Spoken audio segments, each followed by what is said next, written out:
Position battles will continue to ignite off-season training activities for the New Orleans Saints, and Jake Haener versus Spencer Rattler will continue to be one of the big focuses. We got all that and a little bit of lagniappe for you on today's episode of Locked On Saints.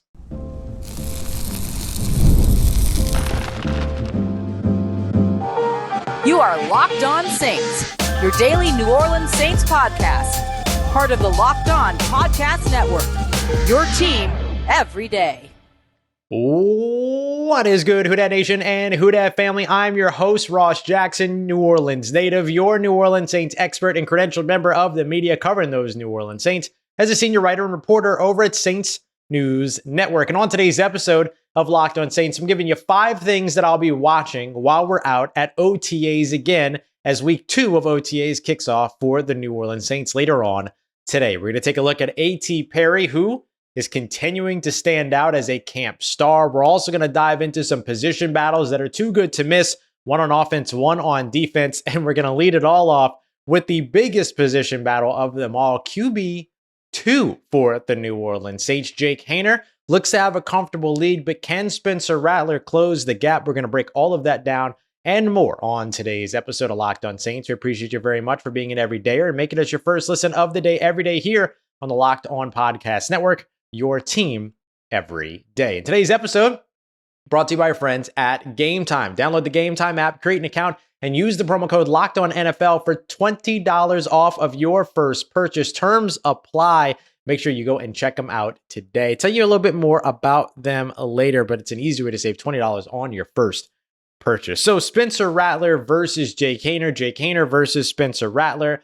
The fun thing about this quarterback battle so far is that, A, we thought it was going to include a veteran in Nathan Peterman, but it hasn't thus far. So the big sort of competition has been between Haener and Rattler, and it is, without a doubt, the most intriguing position battle, at least so far. That might change once we get to training camp. We start seeing more combinations of offensive line, the battle at left guard, all these other things. But for right now, watching these two young quarterbacks develop, learn, and be taught, because make no mistake about it, Andrew Janocko, the Saints' new quarterback coach, is doing a phenomenal job with these guys. I broke down sort of the scaffold that they do in terms of building and building and building and building, leading to team drills and things like that. It's really, really fun to watch. And I guess that's another big thing that we'll be watching this week as well, is the scheme as well as the coaching staff, because both have been impressive thus far. Let's see what happens when they get out on the field. But so far, if you're looking for the foundational building blocks to be laid, they're absolutely there when it comes to the offensive system. So right now, after the OTA 1 practice that we got to see last week and the first week, it was pretty clear that Jake Haener was in the lead. He completed 7 of 8 passes, working with the second team, which immediately puts him ahead of Spencer Rattler as well, who was working with the third team. 3 big completions in those practices as well. Big catch and run by Dallin Holker. A big time bomb down the left sideline to Chris Olave, who made the catch through interference. And then another nice catch by A.T. Perry that he put up and allowed him to go up and make that play. So big 3 plays, 7 of 8 on the day for Jake Haener. Spencer Rattler started off really, really hot in rookie minicamps, completing 11 of 12 on his passes during rookie minicamps. But then as the speed started to pick up in OTAs, as you would expect, things took a little bit of a step back. Only completed 4 of his 8 passes, threw 1 interception during 7-on-7s, almost followed it up with a back-to-back interception in 7-on-7s as well. Did have a nice pass down the right sideline to Bub Means that wasn't able to be reeled in thanks to what would have otherwise been a holding call, pulling on the jersey and stuff like that. But outside of that, it was just a bit of a struggle day for Spencer Rattler. Now, I know the way that quarterback conversation and quarterback discourse goes, there's a lot of loyalists and all those other things. If I'm saying something positive about Jake Haener, I'm simply saying something positive about Jake Haener. That doesn't equate to saying something negative about Spencer Rattler. If I'm saying something positive about Spencer Rattler, I'm simply saying something positive about Spencer Rattler. That doesn't have to equate to something negative about Jake Haener. I don't care if I'm being genuinely honest about which one of these guys wins the quarterback competition.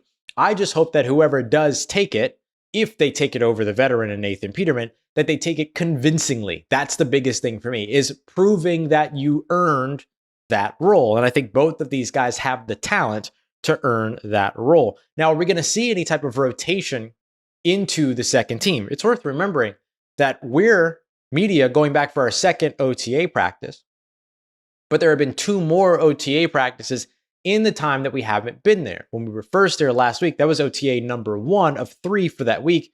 This week, when we go out today, it'll be OTA number 4 of 6 for this week.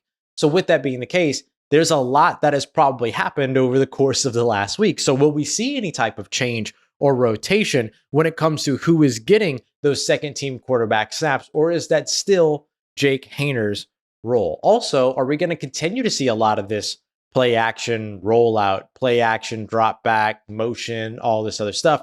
Or do we see the offense installing something different too? And how does that impact what these players look like? Because a good portion of what we're seeing in terms of excelling and not excelling might be about the comfort in what it is that they're installing that particular day. So perhaps day 1, we saw something that Jake Haener was specifically very comfortable with, but that Spencer Rattler wasn't. Will we see it the other way around, or the same thing all over again when it comes to OTA day 4 or open to the media day 2? So that's going to be a lot of fun to watch. The other thing is Nathan Peterman, right? Derek Carr, Nathan Peterman, Jake Haener, and Spencer Rattler were all present for OTAs last week. Nathan Peterman, however, no helmet, standing off to the side, kind of talking with coaches. He went everywhere that the quarterbacks went, but he just didn't take any reps. Is that Nathan Peterman's role here in OTAs, mandatory minicamp later on next month, all those other pieces? Or was that just sort of a thing that had happened that day? Maybe there was an injury, maybe there was a heat thing or whatever it might have been. Or maybe the Saints are rotating Peterman with one of those younger quarterbacks. So we'll see. We'll learn a lot more about that getting into not just the 4th day of practice, but what would be an even day in the rotation. So if they're doing something different on day 1, day 3, day 5, day 7, but then they're doing something opposite that day 2, 4, 6, and 8, then like that gives us a little bit of an indication of that. So I'm excited to see both of these guys. I think that they're both very talented. I think that I'm excited to see what it is that they're able to do. I think one of them has a higher ceiling than the other, but that doesn't mean that that ceiling is going to be reached. And one of them might have a higher floor than the other, but that doesn't mean that that floor is going to be realized. So we'll see which way it goes. But man, I got to tell you what, Rattler, Haener, Rattler, it is a fun bout to watch between these 2 young quarterbacks who are effectively battling to be the backup and then maybe get an opportunity to be the future of the organization if Derek Carr, doesn't outlive this contract that he's on. But even just beyond that, just being the number 2 guy and watching these young quarterbacks, knowing that you've got somebody that you trust to go in if you need them to go in at any point, makes a ton of sense as well. So excited to see more Jake Haener, excited to see more Spencer Rattler, and then see which one is able to come out on top in our sort of second showcase between the 2, being that minicamp was only Rattler as well as Kellen Mond. Jake Haener was not present for that. Now, the QB2 position battle isn't the only one. There are some others worth your while, especially on the offensive line and in the New Orleans Saints secondary. We got that coming up for you as we continue on with our 5 things that we'll be watching as OTA week 2 kicks off for the New Orleans Saints. Got that coming up as we continue on with today's episode of Locked On Saints, but a Locked On Podcast Network, your team every day. Today's episode of Locked On Saints brought to you by friends at Game Time. If you're somebody that is rooting for an NBA team right now in the playoffs and you're in one of those markets, Game Time is fantastic because you never know. Is there going to be a game 5, 6, or 7? That's where a place like Game Time comes in clutch because their entire focus is about improving your opportunity to get last minute tickets. So if you're in a position to where you can't plan like the playoffs, or you're in a position to where you don't want to plan and you just want to spontaneously make some plans, Game Time should absolutely be the app that you download today. They've got all-in pricing to make sure that all those hidden fees and stuff like that don't creep up on you. You can see the view from your seats before you even buy the tickets, so you know exactly what you're in for, not getting some type of like partially obstructed view or anything like that. And then, of course, zone deals, flash deals, and much more, including deals all the way up to the time of the event, and sometimes even an hour after it starts. Go and check out Game Time today and take all the guesswork out of buying your tickets over at Game Time. Download the Game Time app, create an account, and use the promo code LOCKEDONNFL for $20 off of your first purchase. Terms apply. Again, create an account and use that promo code LOCKEDONNFL for $20 off of your first purchase. Download Game Time today. Last minute tickets, lowest price guaranteed. All right, family. The New Orleans Saints quarterback 2 battle, of course, is a lot of fun to watch. But what about some of the starters that can be impacted when it comes to position battles? Well, we've already gotten some early glimpses at a pair, left guard and safety, which are absolutely going to be worth watching again as OTA Week 3, Day 4 kicks off at New Orleans Saints OTAs. And of course, we'll be there with a firsthand account. We appreciate you very much. As always, make it Locked On Saints your first listen of the day every day. Don't forget to go and check out Locked On Sports Today's 24/7 stream, the first ever national sports 24/7 stream on YouTube. You can also find that on the free Amazon Fire TV channels app. Go and check that out today. Proud part of Locked On Podcast Network, your team every day. So when it came to left guard, which is one of the bigger position battles on the offensive line, there's a lot being made of Taliesin Fuanga over on the left side, Trevor Penning playing right tackle, all those other things. Of course, we're going to be keeping an eye on that to see what the offensive line configuration is as a whole. But remember, the Saints only really have 2 solidified starters when it comes to their offensive line. Just 2 out of their 5, and that's Eric McCoy at center and Cesar Ruiz at right guard. So figuring out who's going to be those tackles and where they're going to play, you got an idea of who those players are going to be. You're just trying to figure out who's going to line up where. But the other big question is on the interior at left guard. And that is a spot where the Saints, can't cut corners. You got to find a really good player there on your interior. Otherwise, your scheme simply doesn't work. And then B, for any Saints fan out there, you don't want to see any quarterback dealing with pressure right up the middle. And therefore, left guard, after years and years of left guard being a turnstile at points, you want to make sure that that's not going to be the case going here into 2024. So last week, we saw Nick Saldiveri, who the Saints traded all the way up to the top of day 3 in the 2023 NFL draft to select out of Old Dominion. We saw him get the first run on first team left guard snaps. But then, after a little while, Shane Lemieux, the veteran from the New York Giants, previously before that an Oregon Duck, he ended up checking in at left guard for kind of the second half of the day. So who gets the first set of reps again? And does somebody now solidify and stick at left guard all the way through? I think that's going to be the next thing that we're looking for. Now, based upon what we saw last week, it's reasonable to expect that the first player to line up at left guard with the first team today will be Nick Saldiveri. That's reasonable in terms of an expectation. But again, keep in mind, there have been 2 other OTA practices that media was not at. So does that mean that we now see a guy like Shane Lemieux jump to the top of that rotation? Do we see a guy like Lucas Patrick, who the Saints signed just a few weeks ago, who had been playing as the second team center? Could we see him potentially slot in as the first team left guard and get some opportunities there? He's played left guard, center, and right guard throughout his career. He's got that interior versatility, I would call it. What are you looking for in these guys? I think the biggest thing you're looking for is athleticism. You really want the athleticism on your offensive line with this new scheme because it's a lot of snap and run.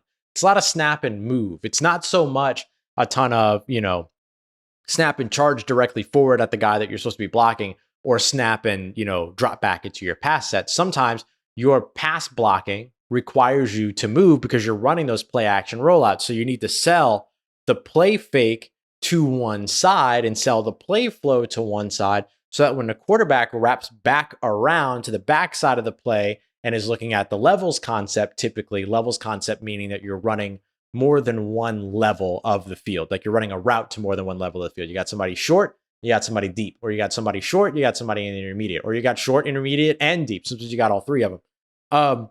So those high-low concepts and those levels concepts that are going to the opposite side, you got to be able to sell to that defense that this run play is going to the right side so that when that quarterback wraps back around to the left side, he's not being bared down upon by a bunch of defensive linemen. So you need the athleticism. And really, I would say Saldiveri and Lemieux both check the boxes of athleticism without a doubt. So that becomes a big part of it. But you also need a guy that's going to be able to just stand back and block, right? 3rd and 10, as we've mentioned before here on the show, you're not running play action on 3rd and 10. You're not running a play action rollout on 3rd and 10 either, unless you're trying to make them think that you're just going to run and then punt and basically punt on 3rd down effectively. But even outside of that, like that's very unlikely. And so you're going to be able to have a guy that could just sit there, set a pass block snap and win against a defensive lineman. So I think you're looking for both. You're looking for these guys that can move, but you're also looking for guys that in those situations can still stand up and block man to man, right? So I think those are two things, but it'll be Nick Saldiveri and Shane Lemieux, and then maybe Lucas Patrick enters the conversation. Perhaps Ali Udoh enters the conversation as well. Ali Udoh was working off to the side last week. Is he back and now working with the team? We'll see. And of course, attendance can change too. We've seen players that weren't there early on in OTAs show up later on in OTAs in previous years. That could potentially be on the way here as well. The other position that I wanted to look at was strong safety. Strong safety seems to be pretty solidified. That feels like that's going to be Johnathan Abram. I mean, unless the Saints go out there and, do the thing that, John Hendricks and I have been talking about go and sign Justin Simmons if you can pull it off, like find a way to get it done. But if that doesn't happen, which of course, all in all is pretty unlikely that it happens. But if that indeed doesn't happen, I think Johnathan Abrams kind of got the inside track to playing safety next to Tyrann Mathieu. And, Jordan Howden will get opportunities there. Will Harris will get opportunities there. There's going to be guys that are going to get their opportunities there. JT Gray deserves opportunities there too. But I think it's going to be Johnathan Abrams' spot to lose unless they add another experienced veteran to compete with him. But I think it's a fun position to watch. I love watching safety. You don't get to watch it very well on broadcast views, unfortunately, with the way that like the NFL broadcast view looks. But I mean, it's a remarkably important position, and you might actually get better opportunities to watch Johnathan Abram because he plays down a little bit further into the box and all those things. So I think that when it comes to managing the mobile quarterbacks, managing play action rollout, managing, the outside zone runs and all these other things, those are places where Johnathan Abram can be an asset for you. And thankfully, the Saints are running that offense now so that they actually get the opportunity to kind of practice against it beyond just the scout team trying to execute those types of game plans as well. So it'll just be another one that I'm interested in watching. Also interested to see, do the Saints move out of base sets, which is what they were particularly in most of last week. I think all of last week, 3 linebackers, 4 down linemen, 4 secondary players. Do they end up moving up to nickel sets this week?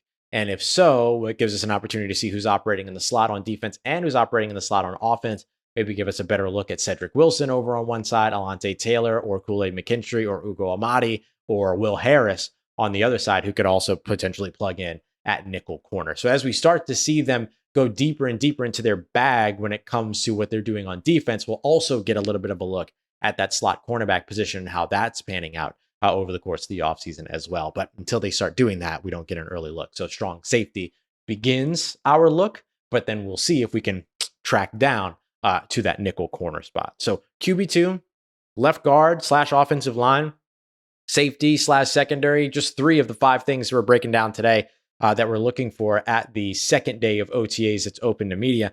The next thing, pretty simple. Does A.T. Perry continue to ball out? We got that coming up for you as we continue on and wrap up today's episode of Locked On Saints, part of Locked On Podcast Network, your team every day.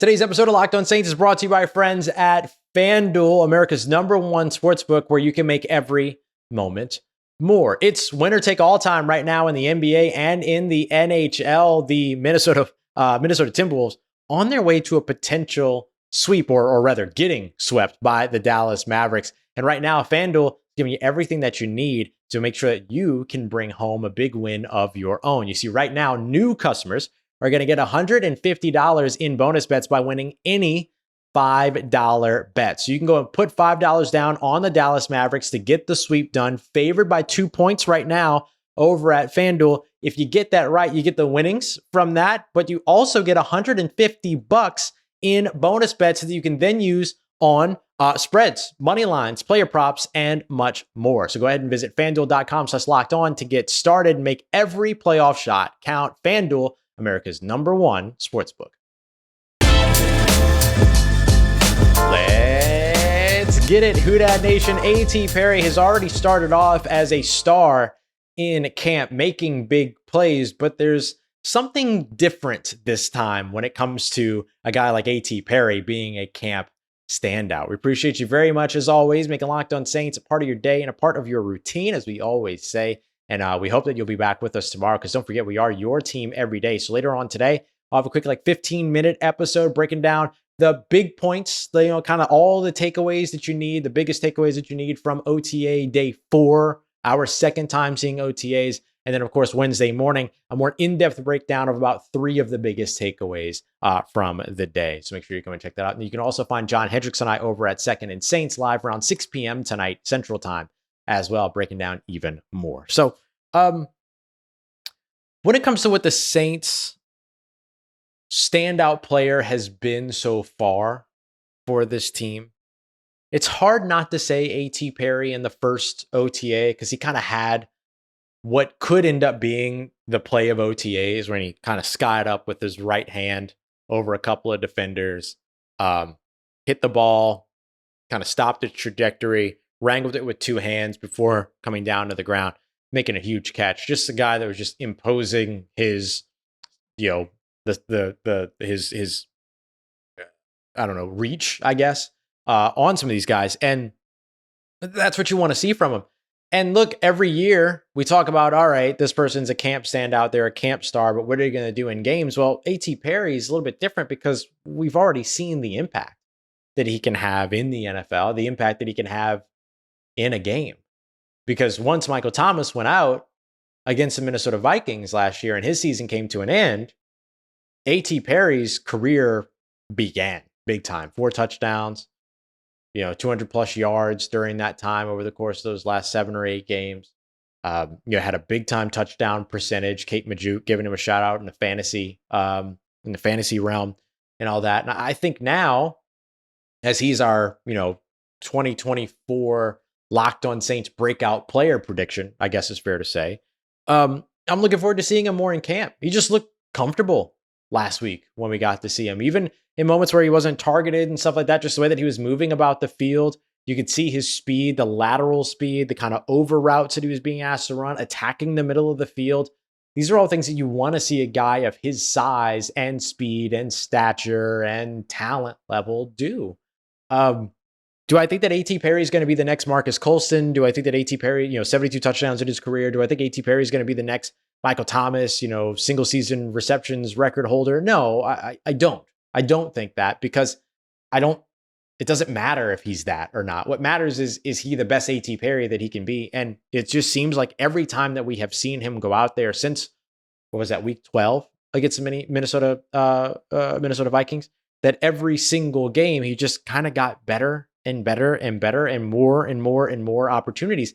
And just to kind of outline this, we've seen this before. It was a different style of receiver, but Rashid Shaheed had a similar thing happen. I mean, it was a little bit earlier on in the season, but that game against the Cincinnati Bengals where he took a jet sweep 50 plus yards for a touchdown and all those other things back in 2022.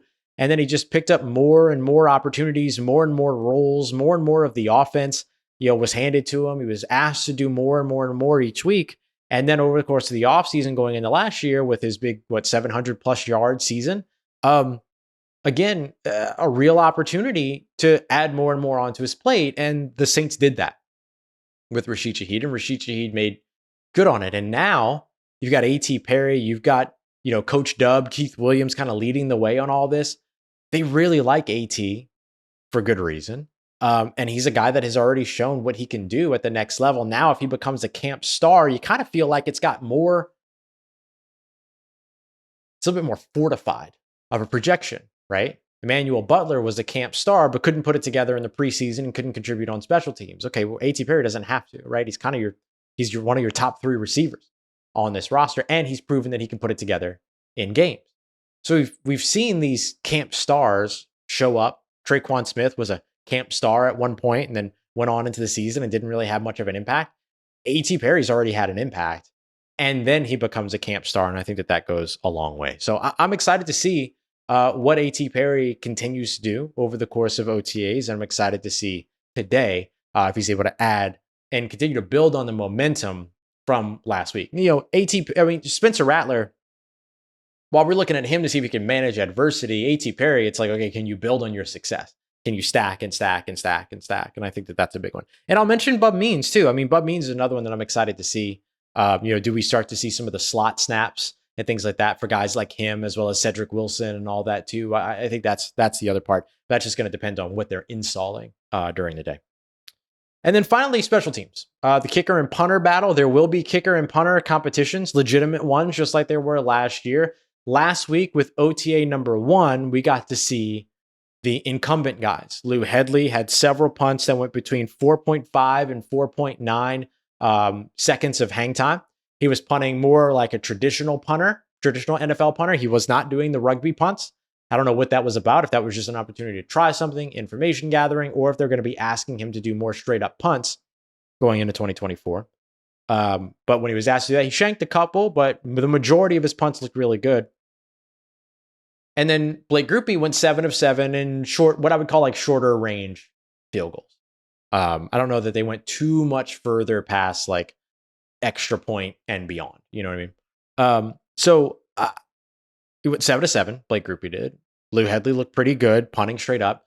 Now, because they punted and kicked on day 1, they probably get days 1, 3, 5, 7, 9. And the younger guys that are coming in to challenge Matthew Hayball of the punter coming in, and then Charlie Smith, who came in from the international player program from Ireland, is competing at kicker. And so we'll probably see them 2, 4, 6, 8 on those days. And so there's a chance that with this being OTA day 4, that we get to see those guys in the even rotation. So how interesting can they make it, right? Matthew Hayball's got a big old leg. And so we'll see how he compares and everything. And I will have my trusty stopwatch, taking hang time notes and all those other things along with John to bring that over to you. But I think that that's one of those other pieces that you're looking for, because look, the Saints want to be able to flip the field. They want to be able to control the game in terms of pacing, control the game in terms of field position. And if you're going to do that, you got to be able to do that via special teams. And it's going to be your kicker and your punter that's going to help you do that. Your kicker is going to help you do that in the kicking game, especially now where returns are incentivized. You don't want to kick into the end zone anymore because you're giving up a 35-yard touchback. So you're wanting to locate the ball, put it in a certain spot, hang the ball up to give your defense time to be able to see, okay, how is everything going? Where are they going to take this ball and things like that? And then once the receiver catches it, boom, be able to go and, try to make the stops and things like that. So kicker and punter has become more and more important with these particularly with the new kickoff rules. And then the punter, of course, already important with flipping field position and things like that. So I'll be interested to see not only like the leg strength of Matt Hayball, but the location. Can you coffin corner? Can you get it out of bounds within the 5, within the 10, all those other things? Can you get it within the 10, within the 20 consistently? All those other pieces as well. And then, of course, for Charlie Smith, the other piece is going to be, Blake Grupe went 7 of 7. What do you look like? You know what I mean? So excited to see what that ends up being. And something, of course, we'll continue to track even more going into training camp, because those guys are going to stick around during training camp, and that battle is going to go through training camp anyway, if for nothing else but to give these guys a day off every other day so they don't overuse their leg. So we'll see how it all goes, but those are 5 things we're going to be watching during today's OTAs. Don't forget, we'll be back with a quick 15-20 minute episode to give you all of the biggest news that you need, and then Wednesday morning breaking down some of the more finer details of OTA day 4 as week 2 of OTAs kicks off here in New Orleans. We appreciate you very much, as always, making us your first listen of the day every day here on the show. Don't forget to go and check out Caroline Fenton over at Locked On LSU, as well as, of course, especially with the big Simone Augustus news for women's basketball. You're going to want to go and check that out for sure. And then could the New Orleans Pelicans be looking at a trade for an Atlanta star? Jake Madison's got you covered over at Locked On Pelicans. Appreciate you very much, as always, making Locked On Saints Party Day part of your routine, for saying yes to me and the show. As always, if you see me, please say hi. And if you need anything else around your New Orleans Saints in between these episodes, make sure you follow me on your favorite social media at Ross Jackson, NOLA. Hit me up. Learn how the family's doing. Let me know how you living. Let me know how you momming them. And trust Who Dat Nation. I'll holla at you.